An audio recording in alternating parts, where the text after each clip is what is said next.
everyone, welcome back to my channel. In this video, I will tell you about the description of the object in my bedroom. The first object is bed. The bed sits at the center of the room, like a reliable island. Its wooden frame shows faint stretch and a warm patina from years of sunlight and hands brushing past it.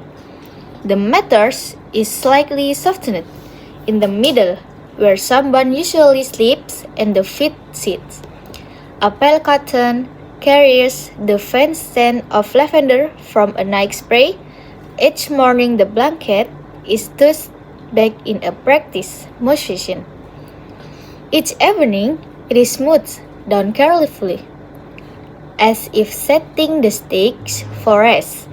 At the headboard, a small stack of mismatched pillows leans against one another, offering extra height for reading or watching late-night videos. The bed is both practical furniture and a private sticks of small rituals, sleeping under cover, turning off the lamp, and the quiet settling into sleep. Next, the second object is the pillow. The pillow is an unassuming cloth of comfort tucked beneath a worn pillowcase. From the outside, it looks slightly flattened, but if you press it, there's still a rustling softness that springs back slowly. The case fabric is textured, maybe a cotton, linen blend, and its pattern, a fade geometric print, hints at a different decade. It carries impression, a fine dye mark near one on corner, a hairline seam repair, the faint scent of detergent and midnight skin. At night, it cradles the head and muffles the day's thoughts. In the early morning, it holds the indentation of sleep like a temporary map.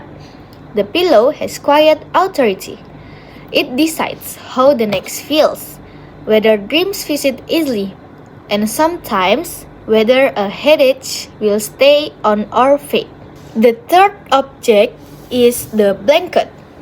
Draped at the foot of the bed, the blanket is a tactile archive of seasons. In winter, it is thick and woolly, a dense weave that traps heads. In warmer months, it becomes a thin, breathable through its color, a deep teal with tiny stitch essence, has faded slightly, and the edges where hands tuck and feet brush.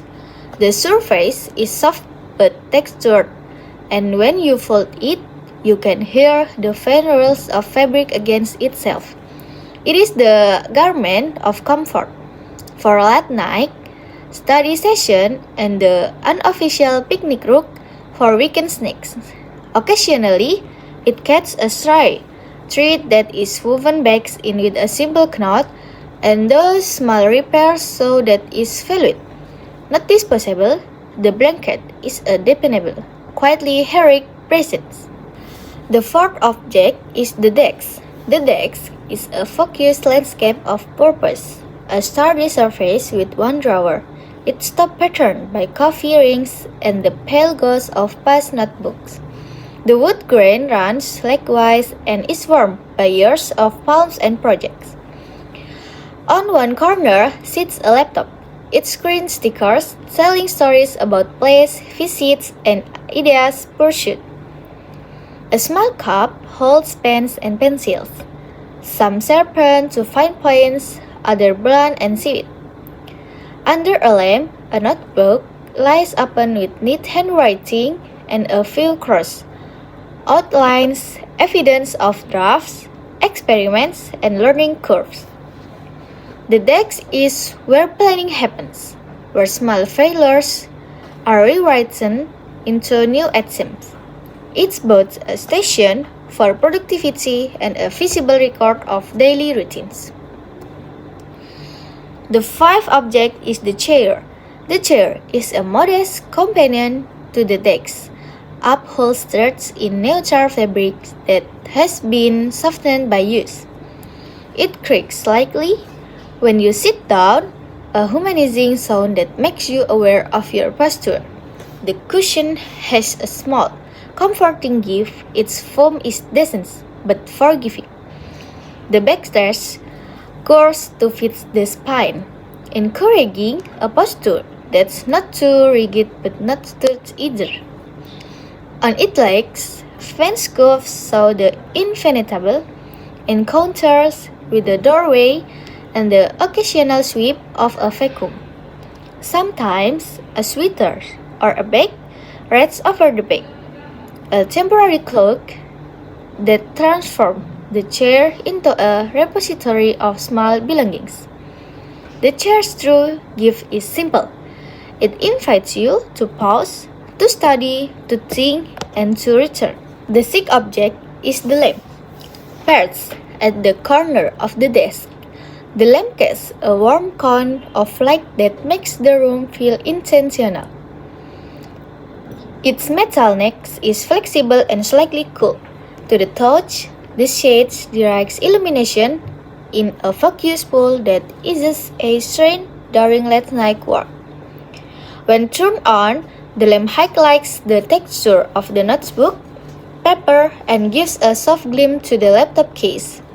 The switch makes a satisfying click that fills the safe, marking the transition from ambient evening to productive or restful hours. The lamp also serves as a mood indicator, bright and clinical for concentrated tasks, dimmed and amber tints for reading and winding down. It is small and unassuming, but without it, the room would lose much of its sense of order after sunset. The seventh object is the wardrobe. Wardrobe stands along one wall like a private fortress of fabric. Its doors close with a gentle pass, hiding a carefully arranged interior. Shirts hanging by color, fold sweaters in neat stacks, drawers labeled with invisible codes of preference. The wood is slightly darker than the other furniture, and a faint whiff of cheddar or detergent escapes. When the doors open, inside small hooks hold belts, scarves, and a lucky necklace, while the lower shelf keeps shoes lined up like patient citizens.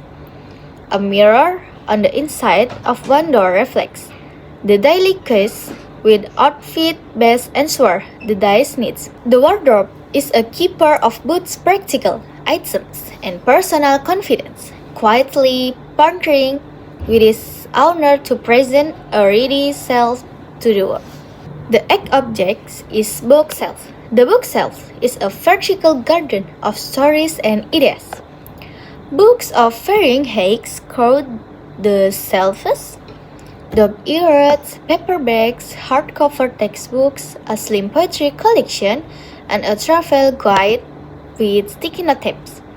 Interspersed between the books are small objects, a tiny ceramic vase, a photo in a simple frame, a pressed leaf from a memorable walk.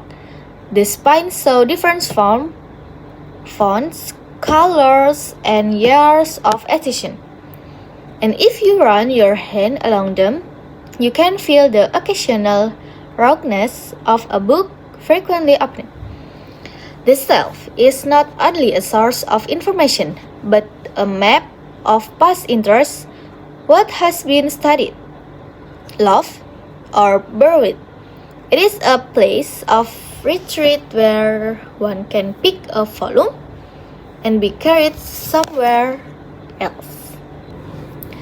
The ninth object is the mirror. Leaning against the wall, the mirror dresses the room with reflection and rehearsals. Its glass is clear, offering a true, if unkind, image of posture, outfit choice, and the small expression that precedes a day outside. The frame, narrow and simple, is stretched in one corner, but that only adds character. The mirror sees more than appearance. It witnesses practice speech, last-minute hairstyles, and the brief private smile that follow a self-reassurance.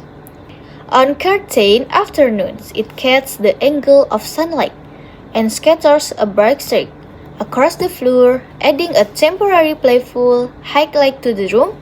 The mirror is a tool for enlightenment, physical and sometimes emotional, helping to compose the person who steps into the world.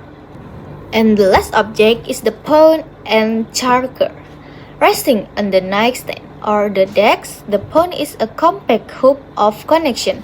Its glass face reflects notification in the blue twilight, and the lock screen image is a personal photograph, a friend's landscape, a reminder of a cherished moment.